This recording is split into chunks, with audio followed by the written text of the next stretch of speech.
a timeline of thinner iPhones. The iPhone has gone on a wild diet and then bulked back up. It started at 11.6 millimeters thick in 2007 and thinned down to 6.9 millimeters with the iPhone 6, and back to 8.25 millimeters with the iPhone 15. Why did Apple go so thin in the first place? And why did it change course? Let's break down the engineering behind Apple's obsession with thinness and what it gave up to achieve it. The original iPhone, launched in 2007, was 11.6 millimeters thick. By the time the iPhone 4 launched in 2010, Apple had brought that number down to 9.3 millimeters. The iPhone 6, released in 2014, was even slimmer, being just 6.9 millimeters.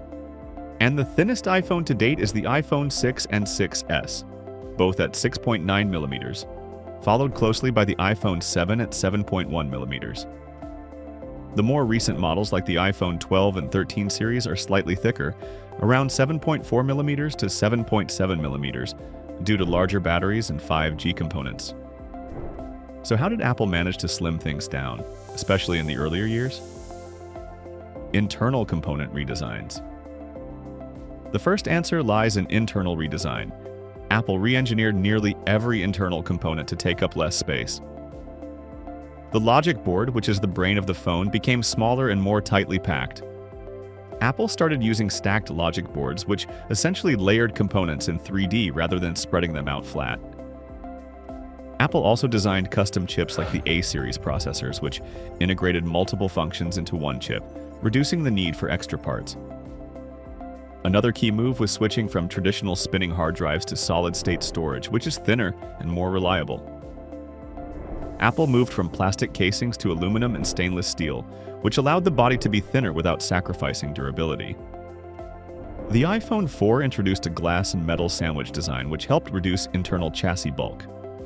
Later, Apple switched to liquid metal alloys in some internal components, which are incredibly strong and can be made thinner than traditional metal parts. Even the screen got thinner. In the iPhone 5, Apple introduced in-cell touch technology, where the touch sensors were integrated directly into the LCD. This eliminated a separate touch layer and saved about 0.5 millimeters of thickness from the screen stack alone. Removing the headphone jack!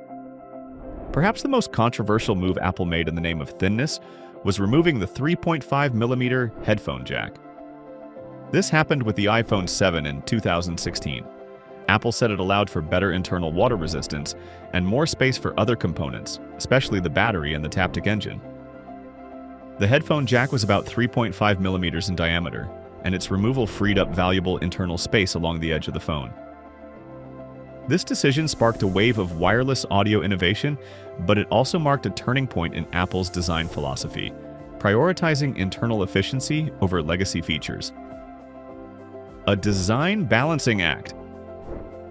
Making the iPhone thinner wasn't as simple as just shaving off millimeters. It required redesigning nearly every component, changing materials, and sometimes removing features entirely. Apple's obsession with thinness shaped an entire generation of smartphone design, for better or worse. But as the iPhone gets more powerful, its priorities are shifting. The focus now is less on being thinner and more on being faster, lasting longer, and doing more.